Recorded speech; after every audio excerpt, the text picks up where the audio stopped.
Buenas, buenas a nuestra hermosa familia del arte de curar. Hoy les damos la cordial bienvenida siempre a este banquete de prevención en salud. Gracias por estar con nosotros, gracias por acompañarnos, gracias por su fidelidad. Yo soy la doctora Laiden Suárez, cardióloga, electrofisióloga. En el día de hoy, pues, estando con ustedes a compartir unos temas maravillosos y una entrevista bastante especial. Queremos de verdad agradecer la fidelidad y el compromiso que cada uno de ustedes tiene con nosotros.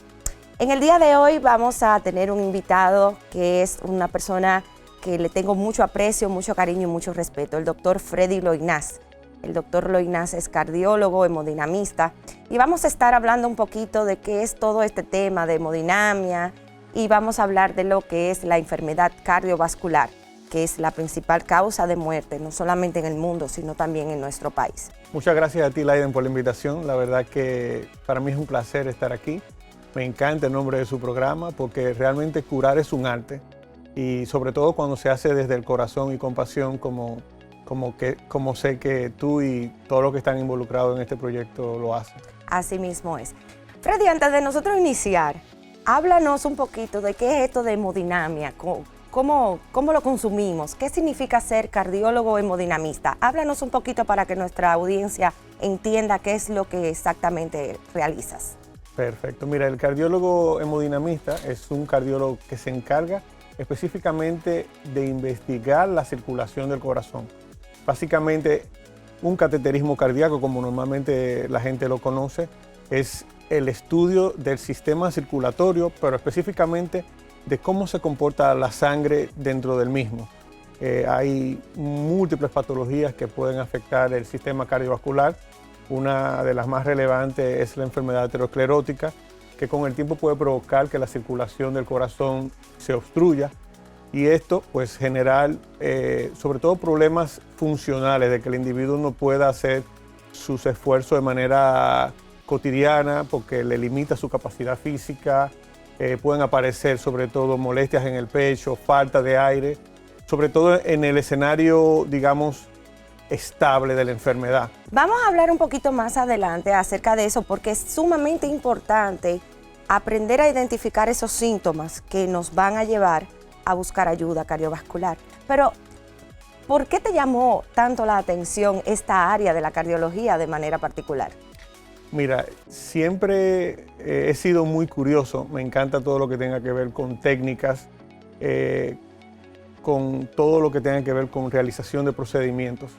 Es algo que noté desde el principio de mi formación como médico, que se me daba bastante bien y poco a poco, pues a medida que fui pasando por las distintas áreas de la medicina interna, cardiología, pues fui intentando acercarme a la realización de estos procedimientos que podían marcar la diferencia entre una atención promedio entre una atención promedio o una atención pues recibiendo todo lo mejor que el paciente pudiera recibir.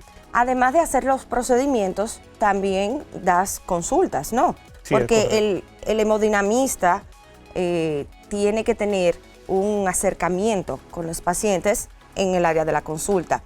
Y esto es sumamente importante porque cuando nosotros, los que trabajamos en intervención, a veces las personas piensan que solamente estamos en el quirófano, lo más importante es la evaluación a tiempo. ¿Cuándo es que un paciente debe de ir a una consulta de un hemodinamista?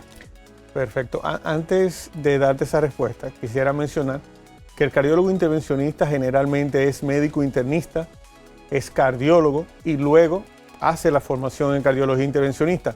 Por ende, obviamente es un cardiólogo que asume un rol diferente al cardiólogo clínico, pero no deja de tener un enfoque clínico buscando pues la razón de por qué el paciente está enfermando. Qué bueno que lo mencionas porque muchas veces piensan que el que opera o el que interviene no tiene consulta, no da consulta. Sin embargo, sí es parte de nuestro trabajo diario. Qué bueno que lo mencionaste. En cuanto a la respuesta a tu pregunta, el paciente que va ya a sala a consulta, las distintas pruebas que pueden hacer que el paciente acuda a la consulta preprocedimiento, pues generalmente pueden ir desde la mera clínica del paciente o pruebas cardiovasculares sencillas como el electrocardiograma, pero dependiendo del nivel de riesgo del paciente y sus síntomas, en muchas ocasiones, pues poco a poco se van escalando niveles y se puede realizar ecocardiograma,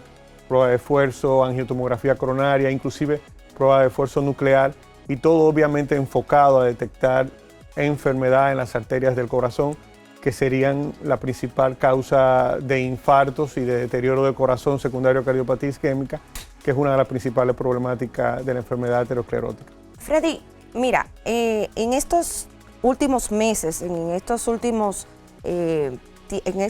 tiempos hemos oído demasiada bulla con muertes que se le llaman infartos en personas jóvenes.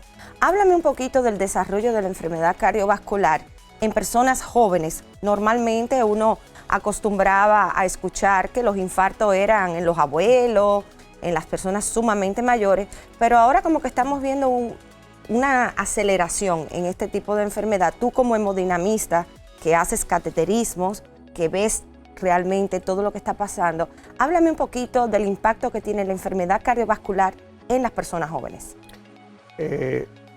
Tu pregunta es muy profunda realmente, porque es importante aprender a describir lo que es el escenario en el que ocurre el evento de la muerte de una persona y si este está vinculado o no con dolor de pecho. Existen múltiples razones que pueden explicar por qué duele el pecho antes de un evento y dependiendo de la edad de la persona se sospecha una causa u otra. Claro, eso no deja exenta a la persona joven, en este caso que no se piensa en que hay problemas de la circulación, en tener un evento relacionado a la circulación del corazón, aunque la mayoría de causas de muerte repentina en personas, sobre todo por debajo de 30 años, están vinculadas a arritmias cardíacas. Y muchas veces las arritmias se presentan en el contexto la muerte por arritmia se presenta en el contexto de un dolor de pecho. Pero para no invadir el tema de la muerte súbita relacionado al dolor de pecho y como causa de muerte en pacientes jóvenes y enfocarnos en lo que en hacia donde se va tu pregunta, que es en resaltar la presencia de eventos cardiovasculares como el infarto agudo de miocardio en pacientes jóvenes, la respuesta es sí. En la actualidad se están presentando cada vez más frecuentes eventos de este tipo, de infarto agudo de miocardio en personas jóvenes, y esto puede estar explicado por múltiples razones. Realmente, lo primero es que hoy somos más sedentarios que nunca, estamos expuestos a factores de riesgos para el desarrollo de enfermedad de una manera mucho más precoz, pero al mismo tiempo también factores mucho más potentes, porque hemos dejado de lado algunos hábitos que eran perjudiciales, pero sin embargo hemos adoptado otros que tienen un nivel de potencia pues sí, muchísimo mayor. Y creo que eso lo podemos ver de manera diaria, y la juventud piensa que nada le va a pasar, nada le va a ocurrir, y siempre hemos dicho que al médico se debe de ir cuando no se siente nada, para buscar realmente el cálculo de factores de riesgo cardiovasculares. Muy bien, yo creo que este programa va a ser una llamada de atención, no solamente a nuestra población joven, sino, por ejemplo, a los padres. ¿Por qué? Porque los niños ahora son más obesos, son más sedentarios, como tú dijiste, y deben de ser evaluados de manera oportuna para evitar el desarrollo de enfermedad cardiovascular bien temprano. Yo creo que una de las cosas más impactantes que podemos ver es cuando tenemos en la mesa de cirugía, por ejemplo, en el caso tuyo, cuando tú tienes un paciente de 30, 35 años que tú tienes que hacerle un cateterismo, y muchas veces ese cateterismo viene premiado, como decimos. Así es. Entonces, de manera que ha sido bastante importante que recordemos que la juventud no significa que no tenemos enfermedad.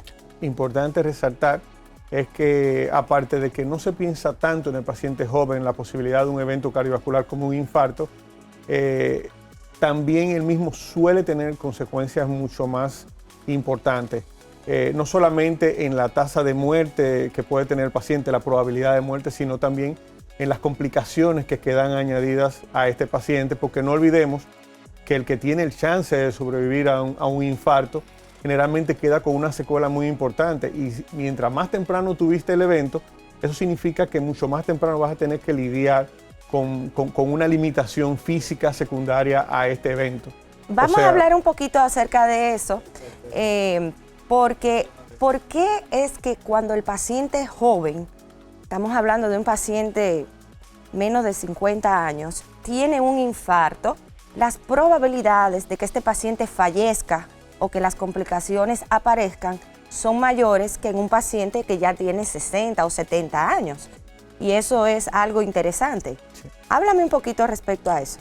Sí, existe una respuesta para esto. Realmente tiene que ver con cómo el fenómeno de enfermedad se va desarrollando en cada uno de estos pacientes. Normalmente nosotros pensamos, porque es bueno aquí establecer una comparación entre cómo se desarrolla la enfermedad en el paciente joven y en el paciente pues ya viviendo, un paciente de más de 40, 50 años. En el paciente joven, normalmente la circulación se obstruye secundaria a la ruptura de una placa de ateroma de manera repentina, que genera un coágulo que tapa 100% la luz de la arteria del corazón, de la arteria coronaria. Cuando tú dices la luz, es la parte de adentro de la arteria, se tapa, ¿no? Cuando se tapa el 100% es donde se produce lo que nosotros llamamos isquemia, y este tiempo que sería la falta de flujo sanguíneo, pues este tiempo de isquemia pues va a tener un vínculo muy importante con las complicaciones y la probabilidad de muerte. En el caso del paciente adulto, generalmente la placa de ateroma tiene un curso diferente. La plaquita de ateroma es la plaquita de grasa, ¿verdad? Así es, esa que va tapando poco a poco la arteria hasta que llega un momento que compromete de manera importante su luz. Este desarrollo lento y progresivo o este crecimiento lento y progresivo de esta placa de ateroma va dando chance a que el cuerpo de alguna manera empiece a equilibrar un poco la circulación, y es como un río cuando lo represas. Si el río está represado, cuando el río crece mucho, pues se genera un canalito por donde el agua eventualmente encuentra su cauce. Freddy, tenemos que ir a una pausa. Definitivamente vamos a continuar, vamos a retomar esta idea que tienes, porque es sumamente importante aprender a reconocer estos síntomas que va dando la enfermedad a medida que progresa. Les invitamos a que permanezcan ahí sentaditos, venimos en breve y seguimos hablando con el doctor Freddy Loinaz acerca de enfermedad arterial coronaria y cateterismo cardíaco.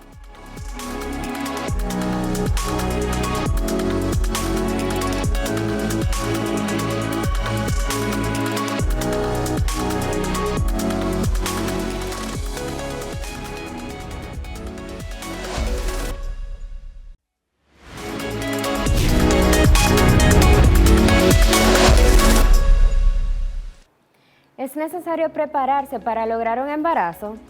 Un embarazo saludable se logra mucho antes de una prueba positiva de embarazo.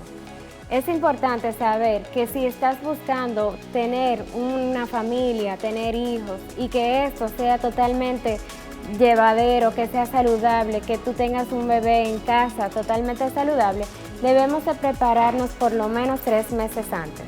Es importante ingerir algunas vitaminas, como es el ácido fólico, en una concentración de 400 microgramos diarios. Iniciar preferiblemente 3 meses antes, y esto va a prevenir algunos problemas del tubo neural en este bebé. Además, es importante mantener una dieta saludable y equilibrada. También conocer tu peso, mantener un índice de masa corporal adecuado. Además, tener algunas actividades físicas que te van a ayudar en todo el funcionamiento de tu cuerpo. Así sea, inscribirte en un gimnasio o simplemente hacer caminatas diarias, que no solamente va a ayudar a tu cuerpo, sino también a tu cabeza. También existe mucho lo que es la presión psicológica de que, bueno, tengo que lograr el embarazo, pero tiene que ser ya. No, simplemente relájate, tu cuerpo tiene funcionamientos que van a lograr de manera espontánea este embarazo y de la manera más saludable. Ya luego, si no logras realizarlo, por lo menos en un año, también existen ayudas para lograrlo. Así que no pongas presión de más en tu vida, porque siempre van a haber alternativas. También es importante valorar lo que es la salud de tu pareja, no solamente de ti como mujer, sino también el hombre, cómo está él, cómo se está alimentando, cómo es su actividad física. Es importante saber que un embarazo no es solamente un aspecto con tu ginecólogo, con tu obstetra, sino de todo lo que tiene que ver con tu salud integral. Yo soy la doctora Alicia Santos, ginecóloga obstetra. Mi número es 829-266-0590.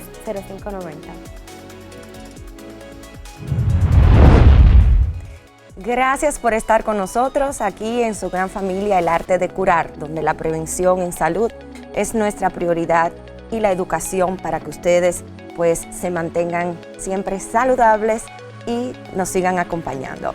Estamos en el día de hoy hablando con el doctor Freddy Loinaz, cardiólogo, hemodinamista. Estamos hablando acerca de lo que es la enfermedad cardiovascular y antes de irnos a la pausa estábamos haciendo una breve explicación de por qué los eventos cardiovasculares son más severos y muchas veces mortales en los pacientes más jóvenes. Y el doctor nos estaba explicando que esto tiene una causa fisiológica. Vamos a retomar esa partecita, Doc, para que nuestro público recuerde que a pesar de que somos jóvenes, no estamos exentos de eventos cardiovasculares. Básicamente, voy a poner en el centro de la explicación que al final la entidad más peligrosa que se puede presentar vinculada con la muerte y la enfermedad cardiovascular es el infarto agudo a miocardio. Al final, en los dos pacientes, tanto en el joven como en el adulto, se tapa la arteria que lleva la sangre al corazón y esto es lo que provoca el infarto. Lo que va a diferenciar un escenario de otro es que en el paciente joven la obstrucción pasa de ser 0% a 100% en fracciones de segundo, en este caso por un coágulo. En el paciente adulto o de mayor edad, pues hay una placa de ateroma, un crecimiento de la placa de ateroma de colesterol que va tapando la arteria de manera progresiva hasta en algún momento generar un coágulo que la tapa. Entonces, como hay una obstrucción de 100% en el paciente joven de manera repentina, el corazón y su circulación no está preparado para un cese de flujo sanguíneo de forma tan abrupta y obviamente aquí vamos a ver complicaciones pues mucho más severas en el paciente joven como serían arritmias mortales, como sería un fallo del corazón en su función como bomba, que no necesariamente la vamos a ver en el paciente adulto porque ya al ser una enfermedad progresiva, lenta, ¿verdad? Lenta, pues va a generar algunas estrategias o mecanismos de equilibrio que van a permitir que el paciente tenga una mejor tolerancia al evento y por ende menos complicaciones agudas que pudieran traer la muerte. Doctor, hay aspectos sumamente importantes en cuanto a la enfermedad cardiovascular y me llama mucho la atención que la enfermedad cardiovascular, que es la principal causa de muerte a nivel mundial y es la principal causa de muerte de cualquier persona, sea hombre o sea mujer, pero vemos que la enfermedad cardiovascular en la mujer muchas veces está como rezagada. Las mujeres hacen eventos cardiovasculares, se retrasan más en ir al médico. Cuando van al médico, porque los síntomas de enfermedad cardiovascular en la mujer son un poco diferentes que en los hombres, ya usted nos va a aclarar eso. Y vemos que muchas veces las mujeres son tildadas de ansiosas, de que están estresadas, de que es un problema hormonal. Sin embargo, no podemos dejar de hacer énfasis en que la enfermedad cardiovascular es la principal causa de muerte en la mujer también, más que el cáncer, más que los accidentes de tránsito, más que cualquier otra causa. Vamos a hablar un poquito de cómo se presentan estos síntomas en la mujer cuando tenemos enfermedad cardiovascular. Fíjate, Laiden, por mucho tiempo se pensó, de hecho, que la mujer no se enfermaba nunca del corazón ni de la circulación del corazón. Y de hecho, esa no era una teoría equivocada. La mujer tenía una presentación un poquito más retrasada que el hombre en el desarrollo de enfermedad cardiovascular. ¿Y por qué era esto? ¿Por qué la enfermedad cardiovascular se presentaba más tarde en la mujer? Sí, fíjate, normalmente la mujer trae de forma intrínseca una protección que el hombre no tiene. La presencia de tener estrógeno en su cuerpo, y esto se vincula con su edad fértil, pues le da cierta protección cardiovascular. Y la otra parte era que la mujer pues era menos frecuente en hábitos tóxicos como el cigarrillo, el estrés, el trabajo forzado y muchas otras situaciones a las que se veía expuesta el hombre. Pero con el advenimiento del empoderamiento, del empoderamiento sí, femenino, pues de alguna manera estas edades que antes para el desarrollo de enfermedad, que antes era diferente, de hecho se han juntado un poquito. Se han igualado, ¿no? Se han igualado y ya vemos que sí, que el factor estrógeno era importante, pero no tan importante, porque de hecho, viendo a la mujer siendo hombre, y me refiero en su accionar diario, haciendo el rol de madre, pero al mismo tiempo haciendo el rol de trabajadora y exponiéndose a todos estos factores tóxicos que también tenía presente el hombre, pues ha terminado desarrollando la enfermedad cardiovascular prácticamente al mismo tiempo que el hombre. Entonces, hay otra situación que suele pasar en la mujer, y es que la mujer, por asuntos conductuales y de manera de ser, la mujer es siempre ideóloga, le encanta buscar soluciones a las situaciones, y dentro de esta búsqueda de soluciones, en ocasiones pueden llegar a menospreciar situaciones que son peligrosas. A minimizar, ¿verdad? A minimizar. Siempre estamos pendientes del otro, menos de nosotros. La mujer tiene mayor tendencia a automedicarse, por ejemplo. Okay. A la mujer le pasa algo y la mujer busca unas pastillas y lo resuelve. El hombre le duele una uña y termina en la emergencia. Sabemos. Entonces, como la mujer es más tendente a automedicarse, pues al mismo tiempo llega más tarde a la emergencia. Y muchas veces, de hecho, tampoco sabe explicar de manera frecuente qué es lo que le está sucediendo, porque generalmente en el hombre, cuando hay un evento cardiovascular, el dolor de pecho es uno de los principales síntomas que se presenta. Pero la mujer no necesariamente es así. La mujer puede tener náuseas, puede tener una molestia en la espalda, puede tener un dolor en la boca del estómago, puede de hecho no sentir nada, puede tener falta de aire y una serie de síntomas que no necesariamente están vinculados a eventos cardiovasculares. Y cuando la mujer llega a las emergencias, casi siempre, como tú bien dices, son síntomas muy poco evidentes. Que coinciden con otras situaciones. Con otras situaciones, y realmente muchas veces es tildado de que eso no es nada, eso es un ataque de ansiedad, que no pasa nada. ¿Es la enfermedad cardiovascular más severa en la mujer que en el hombre? De hecho, sí, así es. Y la tasa de mortalidad en la mujer cuando presenta un evento y de complicaciones es mucho mayor. O sea, esto debemos tenerlo en cuenta porque al final nosotros mismos como médicos tenemos que ser conscientes que cuando una mujer presenta un evento tiene una mayor probabilidad de tener eventos adversos, y es nuestro rol en ese sentido intentar pues ser tan riguroso con el screening femenino como somos con el screening del paciente masculino. Por ejemplo, vemos que las mujeres son muy dadas a sus citas ginecológicas cada 6 meses, cada año, y rara vez vemos que estas citas compaginan con las citas al cardiólogo. ¿En qué momento es que las mujeres debemos de empezar a ir a nuestro cardiólogo, a hacer evaluaciones cardiovasculares puntuales? ¿Debemos de combinarlas con las citas con el ginecólogo? Sí, mira, importante hacer una pausa aquí, porque hemos hablado en algún momento de enfermedad cardiovascular en pacientes jóvenes. Y es bueno resaltar que cuando la enfermedad cardiovascular se presenta en pacientes jóvenes, dentro de esa misma familia y la herencia o los vástagos que esa persona tenga, eventualmente también van a tener un mayor riesgo de enfermedad cardiovascular. Entonces, las personas jóvenes que tengan eventos cardiovasculares, toda su descendencia y todo su entorno debe buscar ayuda pues muchísimo más frecuente. Y cuando digo más frecuente me refiero a edades menores de 30 años. En el caso... Freddy, te voy a interrumpir porque debemos de ir de nuevo a otra pausa, pero tranquilo que vamos a retomar este tema de nuevo. ¿En qué momento la mujer debe de ir al cardiólogo? Quédense con nosotros aquí en El Arte de Curar.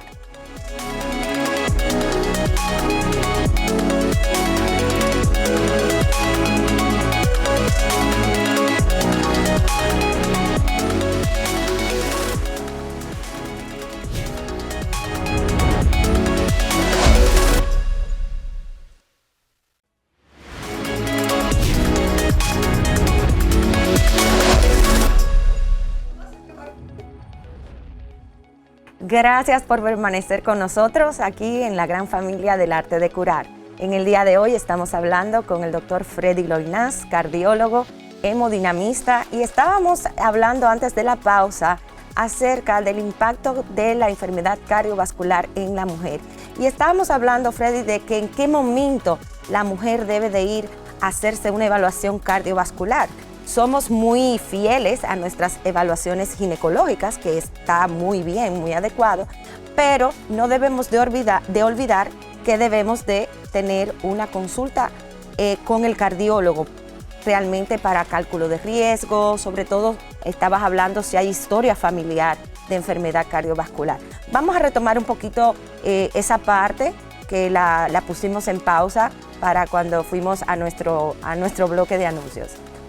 Sí, básicamente las edades o la edad que se señala que la mujer debe asistir al cardiólogo normalmente son los 45 años, pero como te dije antes, siempre debemos de ver pues toda la historia de esta persona, porque si dentro de esta familia ya existe desarrollo de enfermedad cardiovascular de manera temprana, probablemente la persona deba asistir antes al cardiólogo, o si se ha detectado previamente factores de riesgo importantes en estas personas, como son diabetes mellitus tipo 2, como son problemas de colesterol de tipo hereditario, pues debe haber un acercamiento pues mucho antes de los 45 años. También la mujer que durante su proceso de gestación, dígase embarazo, pues ha tenido problemas de presión alta, pues esta mujer debe pues mantener un contacto mucho más estrecho con el cardiólogo, intentando detectar de manera prematura cualquier tipo de indicio del desarrollo de enfermedad cardiovascular. Importante resaltar que la edad de 45 años está vinculada al desarrollo de lo que las personas conocen como el climaterio o el inicio de la menopausia. Sí. Y bueno, hay mucha data interesante actualmente con respecto a lo que es la perimenopausia y el rol que juega en el desarrollo de enfermedad cardiovascular.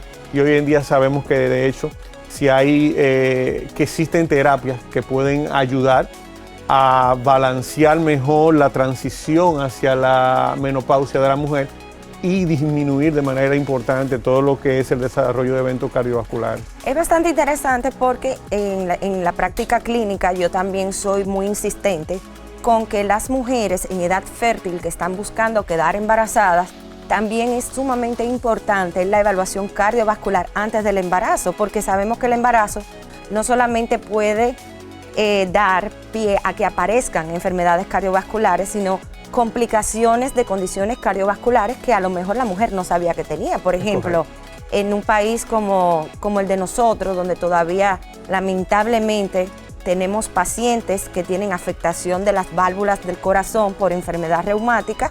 Si usted queda embarazada y usted no sabía que tenía una afectación de una válvula, pues el embarazo puede comprometer la salud cardiovascular. Es correcto. Las mujeres con ovarios poliquísticos, que también es un factor de riesgo para la aparición de enfermedad cardiovascular temprana. De manera que estoy contigo, o sea, mientras más temprano vayan, mejor, porque así sabemos qué tenemos que hacer. Freddy, cuando tenemos un paciente, por ejemplo, que tiene que ser sometido a un cateterismo, ya sea hombre o mujer, que se presentó con signos y síntomas de que hay un evento coronario, ¿cómo nosotros le explicamos este procedimiento a los pacientes? ¿Cómo los tranquilizamos? Porque a veces las personas piensan que hay que abrirle el pecho, que hay que ponerle un tubo en la boca para que respire. ¿Cómo es que se realiza el cateterismo cardíaco? Háblanos un poquito acerca de eso.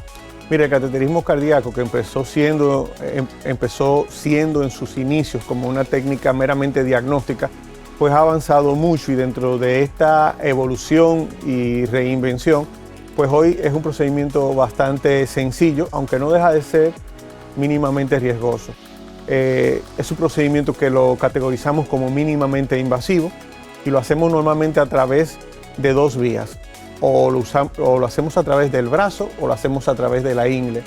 La idea es, a través de una de las arterias del cuerpo, ya sea la femoral o la radial o inclusive la cubital, llevar un tubito muy finito llamado catéter hasta la circulación del corazón. Una vez aquí, nosotros vamos a poder hacer la inyección de medio de contraste y, mediante el uso de rayos X, pues, obtener imágenes nítidas de cómo está la circulación del corazón, si tiene algún grado de obstrucción importante que pueda ser responsable de los síntomas que el paciente está presentando. Y una de las grandes ventajas que tiene el cateterismo es que no solamente es un procedimiento diagnóstico, sino que también puede ser una herramienta terapéutica y puede brindar la solución al problema que el paciente tiene. Si nosotros encontramos alguna obstrucción importante dentro de la circulación, por la misma vía donde introducimos el primer tubito, por ahí podemos introducir materiales hasta el lugar de la obstrucción, removerla y luego en esa área dejar implantada una prótesis vascular que se llama stent. Una mallita, como dicen los pacientes. La famosa mallita. La famosa mallita. Dice, no, yo tengo una mallita en el corazón. Bueno, pues esa mallita tiene una función, y la función del stent es evitar que en el fenómeno normal de cicatrización que existe luego de quitar una obstrucción en la circulación del corazón, la arteria no se vuelva a tapar. Ok. Esto no significa que el paciente va a dejar sus medicamentos, porque claro muchas veces los pacientes se someten a cateterismo, le ponen la mallita y piensan que ya esto está curado, que ya no tiene que tomar pastillas, y lo que se ponen es a tomar dientes de ajo. Entonces, explícanos la importancia de mantener un tratamiento adecuado después del implante de esta mallita o stent. Lo primero que hay que saber que cuando ponemos un stent hay ciertas responsabilidades monumentales que se adquieren, y esto tiene que ver con el cuidado del stent, sobre todo desde el punto de vista de evitar que se forme un coágulo dentro del stent. Para esto es obligatorio, es de carácter obligatorio, lo dije 2 veces de manera intencional. Está siendo bastante enfático con el obligatorio, me gusta. Tome aspirina del corazón de 81 miligramos o 100 miligramos de forma continua, prácticamente de por vida. De por vida. Y el efecto que buscamos no se logra solo. Casi siempre en el primer año el paciente debe asociar algún medicamento como la aspirina, tipo antiagregante plaquetario, como lo sería el clopidogrel o el ticagrelor o el prasugrel. Todos estos medicamentos con la intención de evitar que se forme un coágulo dentro del stent, porque si se forma un coágulo dentro del stent, entonces ocurre un infarto, y uno muy serio. Muy serio, sí. Que le puede costar la vida al paciente. Entonces nosotros, cuando ponemos el stent, de alguna manera, aunque obtenemos una ventaja de tener el stent puesto, cambiamos un problema por otros, y aquí es donde es importante resaltar que el paciente que tiene un stent coronario puesto es un paciente que tiene que estar consciente de los cuidados que conlleva el stent, pero no solamente desde el punto de vista de evitar que se forme un coágulo. Es que el paciente que formó enfermedad en la circulación de su corazón ya de por sí es más propenso a seguir enfermando la circulación del corazón. Por ende, todo lo que este paciente tiene, me refiero a características que pueden desarrollar más enfermedad, hay que intentar controlarlo. Controlar la diabetes, controlar la presión, controlar el colesterol. Todo esto debe hacerse de manera concomitante con el cuidado antiagregante del paciente. De manera que el stent no es realmente una cura permanente, sino es una llamada de atención a que el paciente realmente debe de ser mucho más enérgico a la hora del control de los factores de riesgo. Freddy, y ya que estamos hablando del stent, ¿cuáles son estos factores de riesgo que nosotros tenemos que controlar para evitar llegar al stent? Porque ya cuando tenemos el stent, ya hay una situación que hay un mal, hay una enfermedad que se ha instalado en nuestras arterias. ¿Cómo podemos evitar llegar a la mesa donde tú haces estos procedimientos? Sí, mira, yo no quisiera darte esa explicación sin antes aclarar un punto. O sea, nosotros tenemos un sistema circulatorio, sobre todo arterial, encargado de llevar sangre al cuerpo entero. Esa es la función del sistema arterial, llevar la sangre. ¿La sangre para qué? Porque tiene nutrientes, porque tiene oxígeno y todos los órganos del cuerpo necesitan recibir sangre para poder funcionar adecuadamente. El corazón, que es el motor central de toda esta transacción, no está exento de necesitar sangre. Y de hecho, las primeras tuberías, las primeras arterias que se generan del sistema circulatorio van hacia él mismo, que son las arterias coronarias. Entonces, ¿cómo se enferma la circulación? Con la presión alta, con el colesterol alto, con la diabetes, fumando. Algunas personas de por sí en su familia tienen mayor capacidad de enfermar la circulación de su cuerpo y estas personas pues están en mayor riesgo de enfermedad cardiovascular. Y al final, todo esto que he mencionado son factores de riesgo para que el sistema circulatorio se enferme. También lo es el género masculino, también lo es la edad. Mientras más años tenemos, más probabilidad de enfermar nuestro sistema cardiovascular. Y pues esto no nos lo inventamos nosotros, esto se está estudiando desde hace décadas y es información pues ya bastante establecida. Todo paciente que tenga un factor de riesgo cardiovascular debe intentar controlarlo con la intención de evitar que se enferme el sistema cardiovascular, porque cuando deja suelto algunos de estos factores de riesgo, lamentablemente se acelera de forma importante la progresión de enfermedad y este trae consigo casi siempre otros más.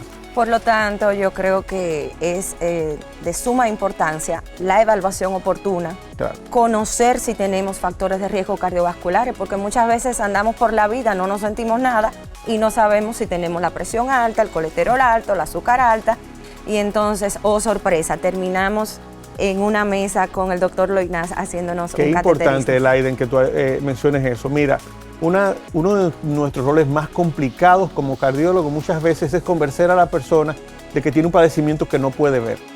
Pero una de las afirmaciones que me gustaría a mí hacer aquí como cardiólogo intervencionista, que al final me toca lidiar con haber obviado todos estos factores de riesgo y recibir el paciente con el infarto, es decirle a ustedes sí.